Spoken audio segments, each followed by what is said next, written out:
राधे राधे।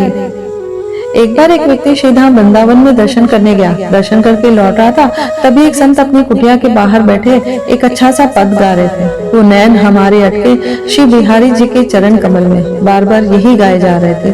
तभी उस व्यक्ति को ने जब इतना मीठा पद सुना तो वो अपने आप को आगे न बढ़ा सका और संत के पास ही बैठ गया। और वो कुछ देर ये पद को सुनता रहा और यही पद गाता गाता वह अपने घर आ गया। और जब घर आया तो ये पद भूल गया। अब वो याद करने की कोशिश भी करे तो उसको याद नहीं आ रहा था।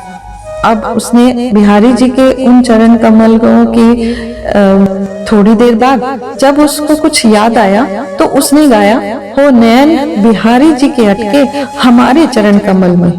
अब उल्टा गाने लगा और यही गाते गाते बहुत दिन बीत गए। और जब जैसे ही ये की पद को गाता है, नैन मानो वहीं अटक के रह गए और वो गा रहा था, बिहारी जी के नैन हमारे चरण कमल में अटक गए। अब ये पंक्ति उसे इतनी अच्छी लगी कि बार बार बस यही गाता जाता। आंखें बंद है और बिहारी जी के चरण हृदय में है, बड़े भाव से गाया जा रहा है। जब बहुत समय बीत गया, अचानक क्या देखता है, साक्षात बिहारी जी सामने खड़े हैं। झट से चरणों में गिर पड़ा। बिहारी जी बोले, भैया एक से बढ़कर एक भक्त हुए हैं, पर तुम जैसा भक्त मिलना बड़ा कठिन है। लोगों के नयन तो हमारे चरण कमल में अटके, तुमने हमारे नयन अपने चरणों में अटका दिए, फिर दर्शन कैसे न देता।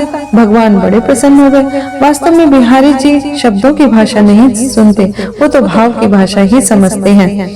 भगवान बड़े प्रसन्न थे और उन्होंने उसके भाव को देखकर वास्तव में यही गाना शुरू कर दिया। इसलिए श्री कहते हैं, श्री कुंज बिहारी, वे तो एक ही भाषा जानते हैं, वह है भाव की भाषा।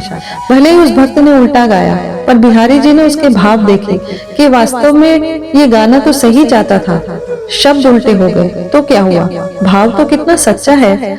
यही अर्थों में भगवान तो भक्त के हृदय का भाव ही देखते हैं।